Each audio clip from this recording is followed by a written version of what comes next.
అంటే ఈసారి అధికారంలోకి నాకు ఛాన్స్ ఇవ్వండి, ఈసారి నన్ను గెలిపించండి అని చెప్పేసి బాబు గారు అడుగుతూ ఉన్నారు. అది అంత మోసం మాటలు మా అత్తగా అడుగుతూ ఉంటారు. అంతకుముందు ఏం చేశాడు, చేయలేదు కదా ఏమీను. ఇప్పుడు ఎందుకు చేస్తాడు, అంత మోసం. జగన్ చెప్పింది చేస్తున్నాడు, జగన్ సీఎం ఖాయం. అంటే జగన్ గారు మరి 14 సంవత్సరాలు ముఖ్యమంత్రి చెప్పినటువంటి చంద్రబాబు నాయుడు ఫస్ట్ టైము వాళ్ళ మామ దగ్గర లాక్కొని 4 సంవత్సరాలు పరిపాలించాడు. అతను ఓట్లతో గెలిచినోడు కాదు. 4 సంవత్సరాలు అతను మామకాలం, అది వాళ్ళ మామకాలం లాక్కొని 4 సంవత్సరాలు చేశాడు. మిగిలిన 2 సార్లు పందుల గుంపును కలుపుకొని వచ్చాడు. అతను సింగిల్గా ఎప్పుడు రాలేడు కూడా. ప్రతిపక్షం వాళ్ళు అంటున్నారు ఒకసారి పథకం వెళ్తే మళ్ళీ రెండోసారి అందట్లేదు పథకాలు అంటున్నారు. ఎవరైనా మీకు చెప్పారా? మీడియాగా మీరు ఎన్నోసార్లు తిరుగుతున్నారు, ఎన్నో చోట్ల తిరుగుతున్నారు. మీకు ఎక్కడైనా వచ్చిందా? మీకు రిపోర్ట్లు ఏమైనా వచ్చింది? ఎక్కడా లేదు. ప్రతిపక్షం విమర్శిస్తున్నారు. ప్రతిపక్షాలు అనేవి విమర్శిస్తానికే ఉంటాయి.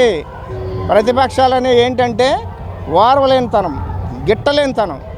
ఏదో విధంగా ఏదో బుర్జమ్మాలి, మనం లబ్ధి పొందాలి. కానీ ఇప్పుడు నమ్మే జనాలు లేరు, వాళ్ళ మాటలు నమ్మే జనాలు కాదు. వాళ్ళు వాగిందంతా వింటున్నారు. వాళ్ళకి రాయాల్సిన కారం సున్నం మొత్తం రాసేస్తారు, అందులో డౌటే లేదు. ఎందుకంటే వాళ్ళు స్వార్థపరులు, వాళ్ళు పేదల పక్షపాతి కాదు, పేదలకి ప్రేతమైన వ్యతిరేకులు. ఎక్కడిదాకా ఎందుకు? మొన్న 52,000 పట్టాలు ఇస్తుంటే అమరావతిలో మీ సమాధులు కట్టుకుంటా పనికొస్తాయి అన్నాడు.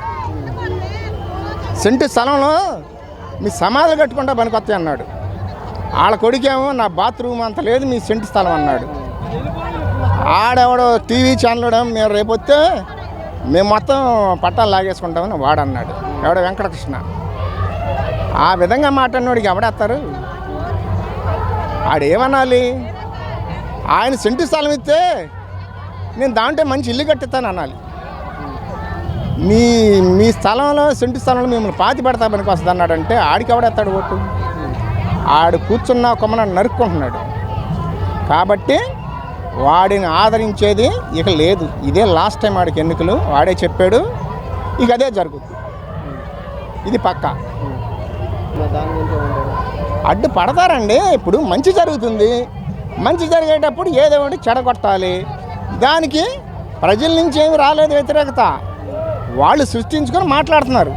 వాళ్ళకు కొన్ని ఛానల్స్ ఉన్నాయి 3, ఆ ఛానల్స్ పట్టుకొని ఏదో ఒకటి వాగటం, జనాల్లో చెప్పటం. అంతేగాని వాళ్ళ వల్ల ఏమీ కాదు. అభివృద్ధి అనేది కళ్ళ ముందు కనపడుతుంది. అభివృద్ధి అంటే అప్పుడేం చేశాయండి? మొన్న నేను ఢిల్లీ వెళ్ళాను. భారతదేశంలో ఉన్నది 29 రాష్ట్రాలు. 29 రాష్ట్రాలను ఏలేటువంటి రాజధాని 900 కోట్లతో కట్టాడు నరేంద్ర మోడీ. పక్కన ఉన్నటువంటి తెలంగాణలో 700 కోట్లతో కట్టాడు కేసీఆర్ రాజధానిని. ఈ చంద్రబాబు నాయుడు 9 సంవత్సరాల క్రితం 750 కోట్లతో రేకుల షెడ్ కట్టాడు. రేకుల షెడ్లు కట్టాడు 750 కోట్లతోటి. ఏంటది? 29 రాష్ట్రాలను ఏలేటువంటి రాజధానిని 900 కోట్లతో కడితే ఆఫ్టర్ ఆల్ 13 జిల్లాలు ఉన్నటువంటి ఈ రాష్ట్రానికి 1,00,000 కోట్ల బడ్జెట్టును 36,000 ఎకరాలు కావాలా? అంత పిచ్చోళ్ళ జనాలు, అంత పిచ్చోళ్ళు అనుకున్నాడు. పిచ్చోళ్ళే వీళ్ళు ఇలాగే మా గొర్రెలు వీళ్ళు. ఒకప్పుడు ఇందిరాగాంధీ అందంట ఆంధ్ర జనాలంటే గొర్రెలు అందంట. అదే విధంగా ఆలోచిస్తున్నాడు. వీళ్ళు గొర్రెలు. 36,000 ఎకరాల్లో రాజధాని కడదామనేసి 1,00,000 కోట్లు. ట్రిప్కి ఒకసారి సింగపూర్ వెళ్ళటం 100 కోట్లతో ప్లాన్ తీసుకొస్తాం. దానికి ఒక ఫ్లైట్ వేసి పంపించడం ఒక 100 కోట్లు. పిచ్చి జనాల్ని, ఎర్రి జనాల్ని వీళ్ళింతే అనుకున్నాడు.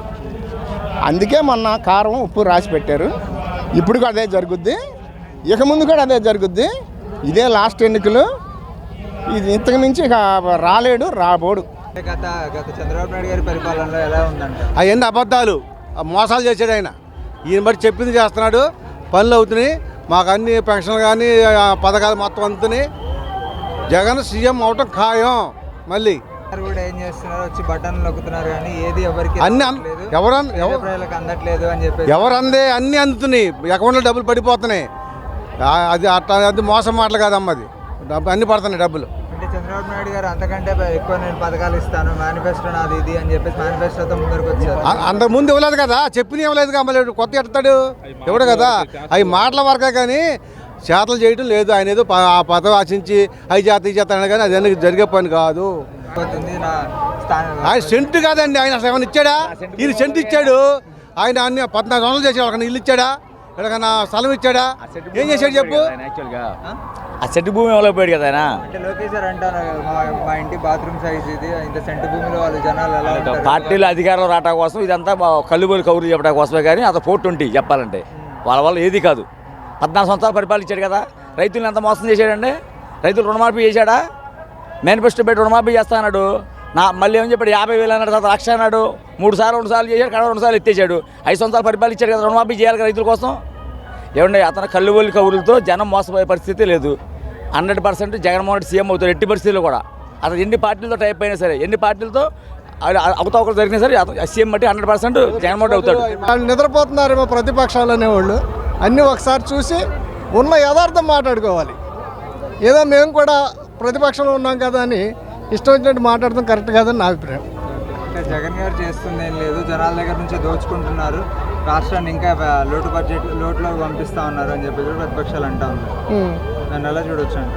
ప్రతిపక్షాలు మాట్లాడేవన్నీ కూడా కేవలం అధికారం కోల్పోయాం, రేపు మళ్ళీ మేము అధికారంలోకి రావాలి అనే ఉద్దేశం తప్ప ఉన్న యథార్థాలను పక్కన పెట్టి వాళ్ళు మాట్లాడేవి జనాలు ఎవరు హర్షించట్ల. ఇవాళ జనరంజకమైనటువంటి పరిపాలన జరుగుతుంది. జగన్మోహన్ రెడ్డి గారు నవరత్నాల ప్రోగ్రాంతో ఇవాళ అనేక కార్యక్రమాలు, ప్రజా సంక్షేమాలు. ఇవాళ ఒక చేనేత కార్మికులుగా మేము ఉన్నాం.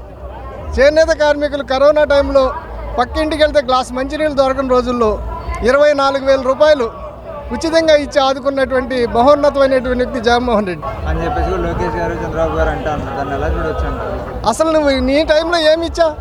నువ్వు ఏమి ఇచ్చావు చెప్పు పని. దీనికన్నా ఘనంగా ఇస్తే మేము గతంలో 2 సెంట్లు ఇచ్చాము పని, మీరేమి ఇచ్చారని అడగటానికి ఉంటుంది. అసలు మీ టైంలో ఏమి ఇవ్వలేదు కదా. మీ టైంలో ఇవ్వకుండా ఎంతో కొంత భూమి పేదవాడు అనేవాడికి ఆసరాగా ఉంటుంది. ఒక ఇల్లు సామాన్యమైనటువంటి ఒక వ్యక్తి బ్రతకడానికి అనుకూలంగా ఉండేటువంటి పరిస్థితిలో ఒక టిట్కో ఇల్లు ఇస్తూ ఉంటే మేము జగన్మోహన్ రెడ్డి గారిని దీవిస్తారని అబండాలు వేయడం తప్ప మీరు అధికారంలో ఉన్న 14 సంవత్సరాలు ఏం చేశారు? ఒక పేదవాడికి 1 సెంటు భూమి కాదు, 1 గజం భూమి ఎక్కడైనా ఇచ్చారా?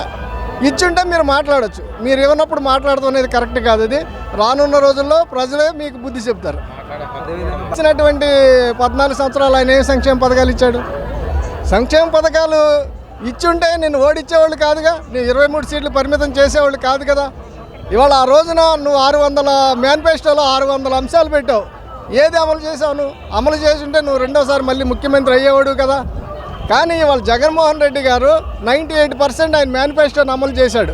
అవన్నీ కూడా ఏంటంటే జనాలందరికీ తెలుసు. జనాలందరూ మరి ఈ విధంగా వస్తున్నారంటే జనాకర్షణ కలిగి ఊరికి ఎవరు రారు. నువ్వు పెడుతున్నావు మహాసభలు, ఎక్కడ వస్తున్నారు జనాలు? నిన్నెవడు నమ్మే పరిస్థితి వాళ్ళు లేరు. కనుకనే నువ్వు ఏదో ఒకటి లేనిపోయిన అబండాలు వేయాలి జగన్మోహన్ రెడ్డి మీద అనేది తప్ప వేరే ఆలోచన అయితే మాత్రం కాదని నేను చెప్తున్నాను.